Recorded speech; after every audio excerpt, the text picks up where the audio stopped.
Hey everyone, welcome. This video is going to be about exponents and radicals. So let's go ahead and take a look at the goals for this particular video. So the first goal is we want to be able to raise numbers to integer powers. So here I have integer in yellow text just because I want you to recall what an integer is. We had went over this in a previous video. So recall that the integers are the numbers 0, 1, -1, 2, -2, 3, -3, and so forth, continuing on in that fashion. So we want to be able to raise any number to these integer powers. So whether it's positive power or 0 or a negative number, we want to be able to do this. So the second goal is we want to be able to write numbers in scientific notation. Now, that's a natural progression. Once we learn about what exponentiation is and how to do it, one application of that is using scientific notation. So we're going to learn about that in this particular video. And the third goal is it's essentially going to be the reverse process of squaring a number. We're going to find the square root of the numbers. And in particular, that we're going to find square roots of positive numbers. So those are the goals for the section. So let's move on. Let's talk about exponentiation. So before we get into exponentiation, let's first talk about multiplication. Okay. So multiplication is an operation that we are certainly familiar with at this point. So multiplication, it could be thought about as being repeated addition. Okay, so we have this option here. We could think about it as repeated addition. So what do I mean by that? Well, if we take something like 7 times 3, okay, that's a multiplication problem. Of course, this equals 21. Instead of thinking about it as multiplication, we could say, well, this would be 7 plus 7 plus 7. Okay, so it's 7 added up 3 times, right? Repeated addition, and we get 21. Now, that's not the only way to think about it. It's also going to be 3 added up 7 times. Okay, so here there's 4, 5, 6, and there we go. So 3 plus 3 and so forth 7 times. We also get 21. Okay, so it's this repeated operation that's leading to multiplication, right? So now let's talk about exponentiation. How can we think about this? Exponentiation. Okay, well, this is also a repeated operation. It's not repeated addition. However, you can think about it as being repeated multiplication. Okay, so this repeated multiplication is going to lead us to exponentiation. So if I have something like 4 times 4 times 4, let's do 2 more, times 4 times 4. If we have a problem like this, we're not going to necessarily want to write this out all the time. Just like in the case of this repeated addition, if we have this type of expression here, why not just write 7 times 3? It's much easier, much quicker to do, and it allows for much more versatile problems to be given. And the same goes for this repeated multiplication. We don't want to constantly be writing things out like this, so we have this operation called exponentiation. So this repeated multiplication, 4 times 4 times 4 times 4 times 4, we see that there's 5 4s. So this is going to be 4 to the 5th power. Okay. So this is the number that we are multiplying over and over, and this is how many times we do it. This 4 here is called the base, and the 5 here is called the exponent. Okay, so you want to get used to that terminology because it's going to be used throughout your math career. Okay, you're going to have a base, and if you're doing some exponentiation, this number here will be called the exponent. So in order to further think about exponentiation, I want to go through a couple of different patterns and we could see if we notice anything interesting happening here. There's also a few mistakes that I want to point out that perhaps you could avoid in the future. So the first pattern here is involving negative numbers. So if I have a base of -2 and I raise it to the first power, this means -2 just by itself, right? So our answer is -2. If we have -2 raised to the second power, this means we're going to take our base of -2 and we're going to multiply it by itself twice. Okay, and we're going to get a +4. Now, you may notice I'm using parentheses here, and I'll explain that in a moment. So -2 cubed is going to be -2 multiplied by itself 3 times, right? That, again, is repeated multiplication.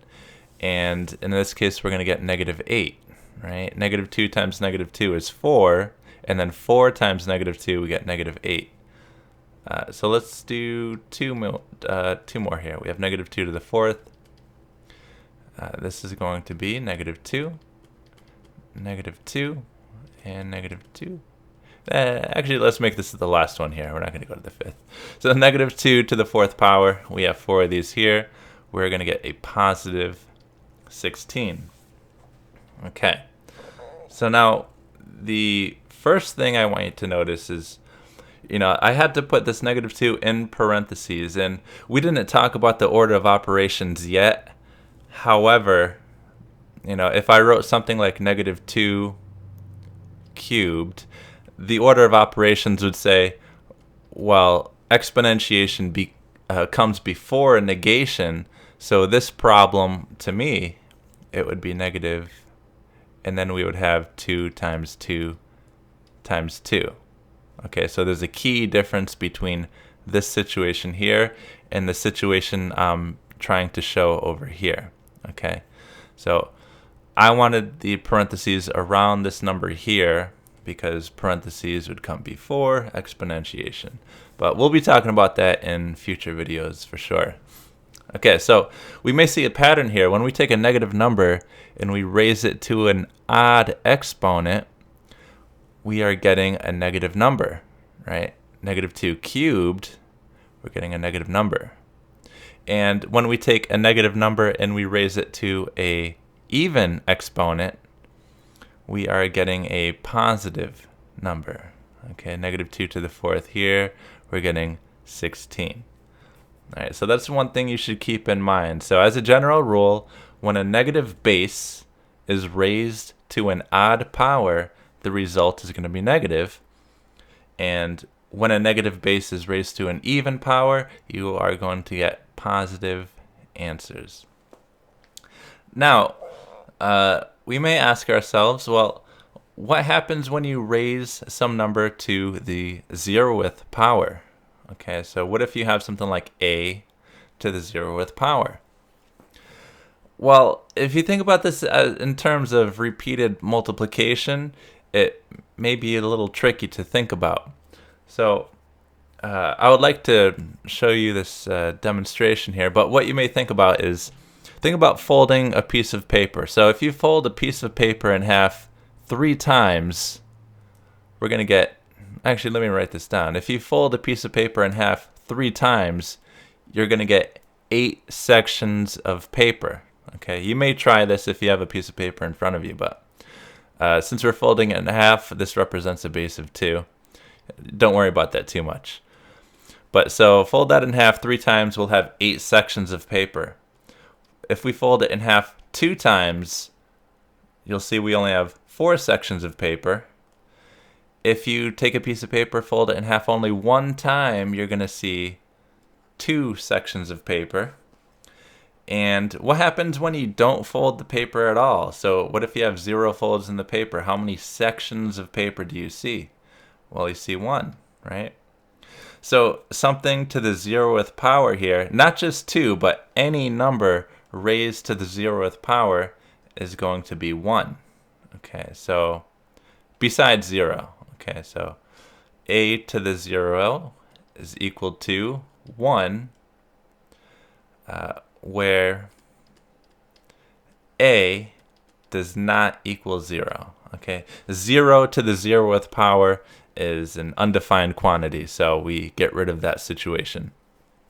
Okay, so we know what happens when we raise it to these numbers to positive exponents, and what happens when we raise it to the 0th power here.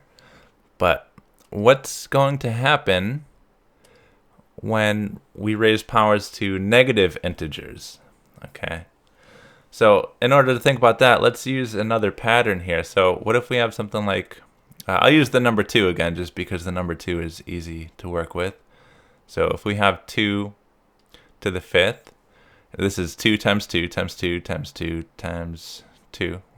How many times did I say? Was that 5? If that is 5, that's what I mean. Okay, you're multiplying 2 by itself 5 times. So we are going to get 32 for an answer.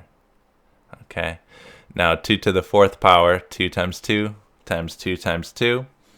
We're going to get 16. Okay, and you could write these out just to make sure I'm getting all these correct if you'd like. 2 cubed is 2 times 2 times 2. That's going to be 8. All right. So notice I'm dropping these exponents by 1. Okay. You could do some interesting things with patterns. You know, if you had no idea what happens when you raise something to a negative exponent, you could discover these things through these pretty cool patterns here. So 2 squared is going to be 4. Okay. 2 to the 1st is going to be 2. We just learned that anything besides 0 to the 0th power is going to be 1. Now, what about negative? Okay, so we're going to drop this by 1 still. So 2 to the negative 1st power. Now, what should we get? Again, if you think about this intuitively, it may be a little bit mysterious. If you think about it as repeated multiplication, you know, might not work so well. But if we take a look at this pattern here, notice that every single time I drop my exponent by 1, I am cutting my value in half. So 2 to the 5th, we get 32. Drop the exponent by 1, this is getting cut in half, right? From here to here, that's half. From here to here, that's half. That's half. 4 to 2 is half, and 2 to 1 is half. So naturally, we're going to want to we want to continue to follow this pattern. So 1 half of that is 1/2, right? And let's continue that. So 2 to the negative 2nd, again, take this value, chop it in half. Now 1/2 of a half would be 1/4. If you have trouble thinking about that, you could go off to the side here and say, okay, 1/2 times 1/2. We're going to get 1/4. All right, so we get 1/4 here. And 2 to the negative 3rd, we're going to get half of 1/4, which is 1/8. And let me do one more value here. 2 to the negative 4th. We're going to get 1/16. Okay. Now, how do we get these values? How do you get them in general? Okay. So in order to determine how we get these in general, when you raise any number to a negative value, let's see if we could find a relationship between these negative exponents and these positive exponents. So first, let's take a look at 2 to the negative 4th. That's 1/16, right? So let's look at this one here. And does it share anything with this value up here, right? 2 to the negative 4th is 1/16, and 2 to the 4th is 16. Okay, so that's interesting, right? 2 to the negative 3 is 1/8, whereas 2 to the 3rd is 8. Okay, and 2 to the negative 2 is 1/4, whereas 2 squared is just 4. So there seems to be this relationship where if I just pick a value, like say I pick 2 to the negative 2, this seems to equal 1/, 2 to the positive 2, right? 2 to the negative 2 is 1 over 4, right? So that's 1 over 4, 2 to the positive second power here. So in general, I could write something like, if we have a to the negative n, this would equal 1 over a to the positive n. Okay. Now this here is a very, very important relationship that you're going to need, again, throughout all your courses here. You're going to use this over and over again. Whenever you see a negative exponent and you need to somehow be working with these numbers, it's almost always very beneficial to change this form into this form here. Okay, and if you would like an exercise, now we discover this one on our own here through this pattern, but through some algebraic manipulation, you can just as easily show that a to the n is equal to 1 over a to the negative n, which we also use this formula here, and you may want to try to discover this one on your own if you can, if you're interested to work further with these here. You don't need to go into any more patterns really to discover this. You just need to use some substitution here to get this relationship. So now you know how to raise any number to integer powers. It doesn't matter if you have a positive integer, whether it's 0 or whether it's a negative integer. You have the tools to be able to solve a few problems. So let's take a look at example set number 1. So we have a through g here. These are all pretty quick once you understand exponentiation. So first of all, let's work with a here. 2 to the 4th. 2 times 2 times 2 times 2, right? So we're going to get 16. Now, b, we have 1/4 squared. Okay, and again, I have these parentheses here because if I had 1 over 4 squared, it may be difficult to tell, well, is the 1 squared just by itself, or is the whole thing being squared? With these parentheses, it tells me this whole number, 1/4, is being squared. Okay, so we'll get more into that in the future, but just keep those parentheses in mind. So 1/4 squared, it means 1/4 times 1/4. And to multiply fractions, we just do the top times the top and the bottom times the bottom. And oops, what are we going to get? 1 over 16. Now, see, we have -3 squared. Now, this means -3 times -3, which is equal to a +9. Okay, so notice, again, we took a negative number, we raised it to an even exponent, and we get this positive result. Now, this is going to differ from d. We have -3 cubed, so that's -3 times -3 times -3, and this is going to equal -27. Okay, so the -3 times -3 is a +9, and the +9 times the -3 gives us this -27. Next up, we have that 10 to the 0. Any number besides 0 to the 0th power, we should get 1. And f, 5 to the -2. Well, let me go ahead and write down that formula again. Okay, so we see this negative exponent. So when we see that, we immediately want to think, all right, well, a to the -n. Okay, so if you have a situation where you have a negative exponent, you can write an equivalent statement like this. Okay, and oops, let me just get rid of the equal sign here because that doesn't equal a's and stuff. So now 5 to the -2, according to this formula, it should be 1 divided by 5 to the +2. So essentially what we do is we put 1 in the numerator, we put this in the denominator, but we take away the negative sign of the exponent. Okay, this is an equivalent statement. And what is this equal to? Well, that's 1 over 25, right? 5 squared is 25 down there. Okay, and G. We want to apply the same formula. So 2 to the negative fifth, according to the formula, it should be 1 divided by 2 to the positive 5. And 2 to the fifth, we're going to be working with a lot of exponents, and some of these you could just memorize, but I mean, you don't need to memorize 2 to the fifth, but it's going to be 32. 2 times 2 times 2 times 2 times 2. Okay, I said it 5 times that time, so that's good.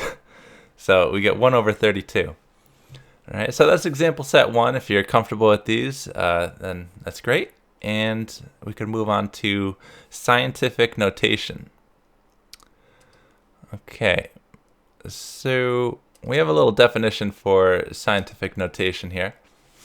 Okay, so a number is written in scientific notation if it is of the form a times 10 to the b, where a is an integer or decimal such that, now let me explain this here. This is saying that a is between 1 and 10. Okay, so 1 is less than or equal to a, which is less than 10. So this says that a is between 1 and 10. Okay. So a is an integer between 1 and 10, and b is an integer. Okay. So we want integer values for b. We don't want any, we don't want, I don't know, I guess I could say fractions, but we want to make sure that b is an integer. So again, 0, 1, -1, 2, -2, and so forth. Okay, so that is scientific notation. You may also see it written as a times 10 to the b, but when dealing with algebra, I really try to stay away from this notation of multiplication, just because it looks like an x. A lot of x's are used in algebra, so we don't want to confuse ourselves with that. So, scientific notation is particularly useful for either very, very large numbers or very, very small numbers. Okay. So let's take a look at a few examples for scientific notation. We may have something like 1,400,000. Okay, so here, this number here is written in decimal form. Okay, so if I refer to a decimal form number, it's just the basic numbers we've been working with all along. So that's decimal form. Now suppose I want to take this number and I want to write it in scientific notation. So how do I do this? Well, I mean, usually the definition, it's not something you need to memorize. Once you know how to do scientific notation, we don't need the definition too much anymore. But, if you're interested, this is the definition. So to write this in scientific notation, what we first want to do is we want to, let me first rewrite the number here. Okay. And be careful about mistaking commas for decimal points as well. So the first thing you want to do to write a number in scientific notation is you want to first locate the decimal point in the number, which for 1,400,000 would be right on the end of it. Now to write this in scientific notation, we want to move the decimal until this a value is between 1 and 10. Okay, so we want to move it here. That's 1, 2, 3, 4, 5. Now if I stopped it there, this a value is 14, right? So I need to move it one more. If I put it here, this a value is going to be 1.4. Right? So once you do that, we're going to write down 1.4. times 10. Now, how many spaces would it take to get back to the original location? As far as the decimal point goes, we'd have to move it 1, 2, 3, 4, 5, 6 spaces to the right. Okay. Now, if you have to move the decimal point 6 spaces to the right to get back, that implies a positive exponent. Okay, so that means we're going to have a 6 right here. All right. So now let's think about what this means. 1.4 times 10 to the 6. What it means is 1,400,000. But why is that the case? Well, 10 to the 6 is 1 million. It's, 10 multiplied by itself 10 times. And this 1 million times 1.4 gives us the 1,400,000, or 1.4 million if you wanted to say it a different way. Okay. So let's think about another example here. Suppose I have something like 0.0000135. Okay. Again, this number here is in decimal form. Now suppose I want to change it into scientific notation. The process is the same. We're going to first locate our decimal point. We want to move it until we have an appropriate a value. And then we want to find out what exponent we need to tack onto the 10 here. So in this case, we're going to move it 1, 2, 3, 4, 5. Now, if I stop it here, this would be 1.35, right? The a value here is 1.35. That's between 1 and 10, right? If I moved it one more, that would be 13.5. That doesn't fit the definition of scientific notation, so we can't do that. All right. Now, is it possible to do that, right? Like, yeah, you could do that if you wanted to, like 13.5 times 10 to the something power. Mathematically, you could come up with the correct statement, but again, if you want to fit the definition of scientific notation, we have to stop the decimal point right there. Now, so our a value is 1.35, and this is going to be times 10 to the what power?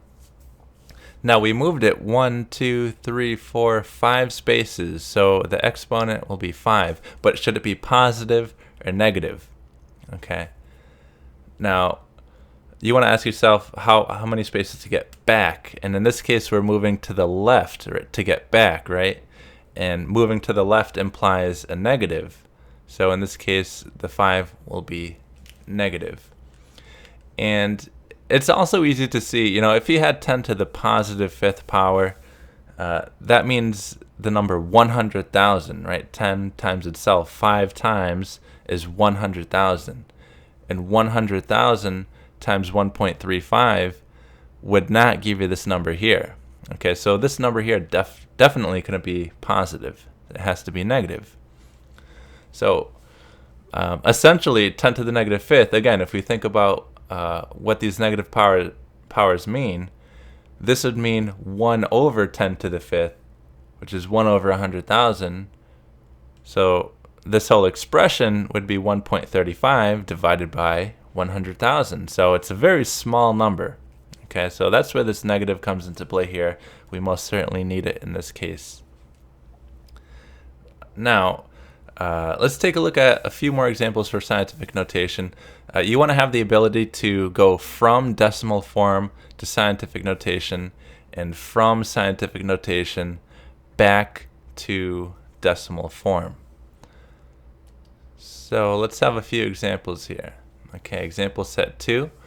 The directions here is we want to write these in scientific notation. So these are a few word problems, but really you just need to be focused on the number itself here. Okay. So example A, at freezing, the speed of sound is 1,089 feet per second. Now, as far as the speed of sound is concerned, it's not a constant number. It depends on the medium that the sound is traveling through that will determine its speed. That's why we have this term at freezing here, because at freezing temperatures, sound is going to travel at a different speed than at a warmer temperature. Okay, or even a colder temperature. It all depends. So at freezing, we have that it goes 1,089 feet per second. So we want to take this number. Where are we here? Okay, 1,089. We want to locate the decimal point. We want to move it until we have an appropriate A value. So 1, 2, 3. Okay, that looks good.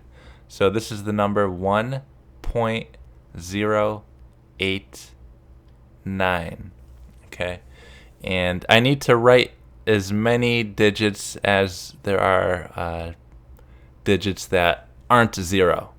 Okay, I don't know if I said that correctly, but if we have some numbers here that are not 0, we need to make sure that we write them into our A value here.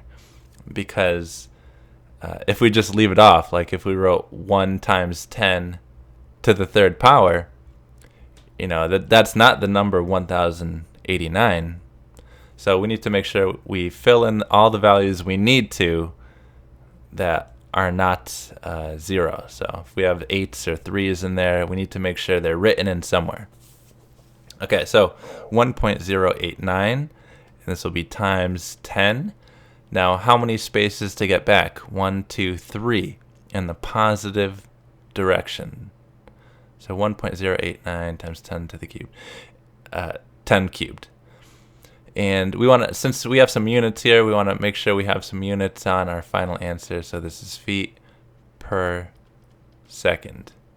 Okay. Now this example is kind of peculiar. This is just for math practice, really. But if you had the number 1,089, most likely you wouldn't need to write it in scientific notation because it doesn't take long to write this number in the first place. Okay. But again, just for practice, this is how you do it. Next up, we have Jupiter's mean distance from Earth is 484 million miles. So the distance from Jupiter to Earth is constantly going back and forth, but we have that the mean, oops, why did I do that? We have that the mean is going to be 484 million miles. So in other words, on average, that's the distance. So first off, if we want to change this to scientific notation, we're going to write down our number, 484 million. So, comma, 1, 2, 3, and 1, 2, 3. That's 484 million. Now we want to locate our decimal point, and we want to move this to get an appropriate A value. So, 1, 2, 3, 4, 5, 6, 7, 8 spaces. So our A value is going to be 4.84.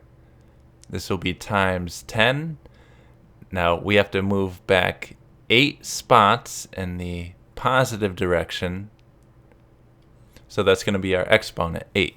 So 10 to the 8th power represents the number 100 million. And then times 4.84 gives us the 484 million. And we want units on this as well. So our units are miles. So we write miles. Moving on, part C.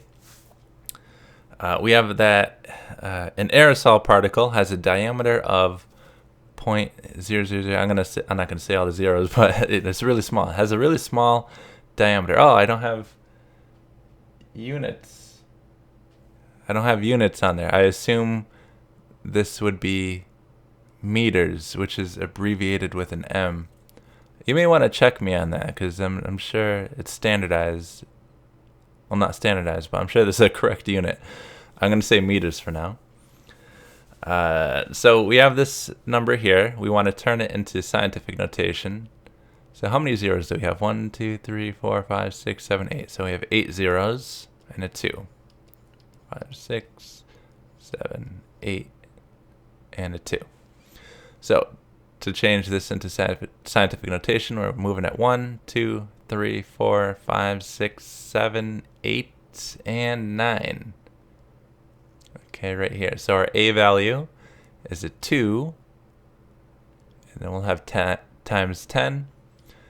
Now, we'd have to move 9 units left to get back to the beginning. So this should be to the negative 9th power. And the units on here are meters. Yes, yeah, the correct units are meters as well. So that's the diameter of an aerosol particle. 2 times 10 to the negative 9th meters. Okay. So now we also want to be able to go back from scientific notation to decimal form. So let's take a look at a few more examples here. We have this written in scientific notation. We want to take this and turn it into decimal form. Same for part E here. So we have 1.2 times 10 to the 7th. Okay. Now what we want to do is we want to write down our A value. And this times 10 to the 7th, it means we're going to move the decimal point 7 places to the right. Okay, because the positive 7 implies right movement of the decimal here. In this case, okay, when we have a 10 as the base anyway. So we're going to move it 1, 2. I'm going to have to add a 0 there. 3, 4, 5, 6, 7. So I'd have to add 6 zeros here. 1, 2, 3, 4, 5, 6. Okay, so 1, 2, 3, 4, 5, 6, comma, comma. So that represents the number 12 million. Now, similarly for part E here, we're going to have to write in a lot of zeros here, but our A value is 1.2, and we want to move the decimal place left, in this case, 15 units. So 1, and then 2, 3, 4, 5, 6, 7, 8, 9, 10, 11, 12, 13, 14. So I know I'm going to have to add in 14 zeros. So our decimal point is right here. There's 1, 2, 3, 4, 5, 6, 7, 8, 9, 10, 11, 12, 13, 14, and then our 1 and our 2. Okay, so this is a very, very, very small number right here. So be able to take scientific notation and go back from there. Next up, we're going to talk about square roots. So square roots allows us to essentially undo squaring. Okay. So let's say, we know the area of a square. I had to put that this is a square. I just drew a rectangle. And I hope all the sides are the same. So the area of the square I'm going to say is 16. So if we wanted to go backwards, let's say I wanted to know what the side of a square was, and I knew the area, I would have to take the square, where are we? Okay, I'd have to take the square root of 16. Now, the square root of 16 is equal to 4 because 4 times itself gives me that number 16. Okay, so again, it's the reverse of squaring something, essentially. Let me write this. So 4 times 4, that means 4 squared, right? Okay, so the square root of 16 is 4 because 4 squared is 16. All right. Similarly, and what that would mean here, if our area of the square was 16, because the formula for area of a square is length times width, and for squares the length and the width are the same, that means the size of this square would be 4. Okay. Similarly, if we have something like the square root of 25, this is going to equal 5 because 5 squared is the number that gives you 25. So essentially when I give you the square root of 25, I am asking for the number such that when you multiply the number by itself, it gives you the number inside of the square root. And in this case, it would be 5, again, because 5 squared is 25. Now, in both these cases, we actually have a second option here.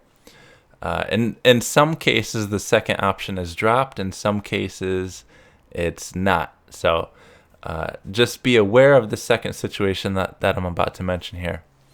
So again, the square root of 16 is 4 because 4 squared is 16.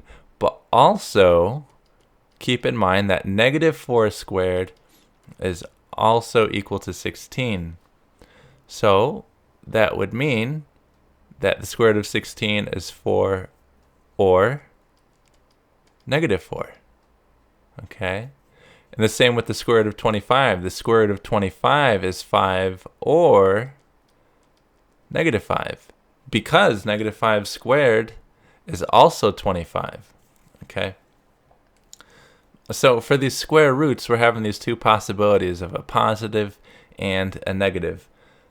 For the most part, we're mostly going to be taking the positive roots. And in the case of the square here, if I asked you the sides of the square, we would take the positive root because we don't want to necessarily talk about a negative side. Okay? Although in the Cartesian plane, something like that could happen, which we'll get to in the future.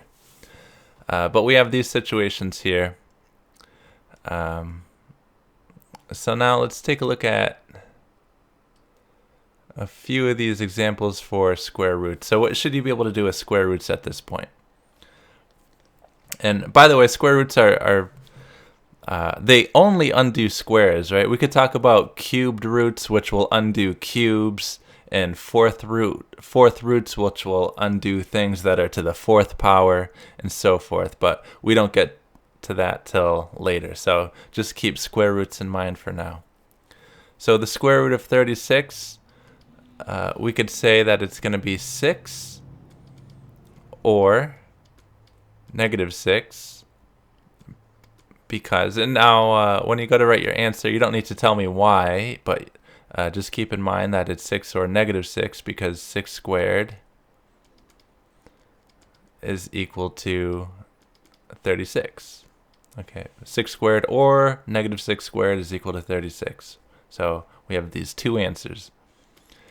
In the case of the square root of 81, we're going to get 9 or negative 9, because 9 squared is 81, and negative 9 squared is also 81. So in square root of 25, we just talked about on the previous page here, 5 or negative 5 would be our answer there. And for 100, well, 10 squared is 100, so 10 would be one answer. And negative 10 squared is also 100, so negative 10 would be our second answer. Okay. Lastly, we want to be able to estimate some numbers now. We're going to talk about reduced radical form in the future, but if we just wanted a quick estimation in decimal form for these radicals, this is really testing just our knowledge of perfect squares for now. These four here are considered perfect squares. These examples here are not perfect squares. So the square root of 10, we could estimate this. Well, we know 3 squared is 9, right? So 3 squared is 9. We also know 4 squared is 16, right? So what would be a reasonable guess as to the square root of 10? Right? It should be between 3 and 4 somewhere, but probably closer to 3. So we could say that the square root of 10, now I'm going to do the squiggly equal signs that for approximately. So a square root of 10 is approximately, let's say, 3.2. Okay, and you could check these in your calculator if you would like. The square root of 42, let's see here. So we know 6 squared is 36, and we know 7 squared is 49. So we want this number 42 here. What times itself would give us 42? It would lie somewhere between 6 and 7. Okay, it almost looks, let's see, 6 more, and okay, so it would be closer to 6 here. So square root of 42, you could say approximately 6.4 or 6.5, around there. And last up, we have the square root of 80. We know that 8 squared is 64, and we know that 9 squared is 81. So we want the square root of 80, right? And we know 9 squared is 81, so the answer should probably be just a little bit less than 9. So we could say square root of 80 is approximately, say, maybe 8.9. Sounds like a good guess. Even more, maybe 8.95. I'll just go with 8.9. Okay, so using your knowledge of the perfect squares, right? 3 square, or 9, 16, and 36, and 49, and 64, and 81. All those are perfect squares because the square root of these come out to be nice positive integers here. But in the case of these non-perfect squares, we could use our knowledge of perfect squares to give a reasonable estimate as to where these are in decimal form. Okay, so that's the section on exponents and radicals. I hope you enjoyed the video, and I'll see you in the next one.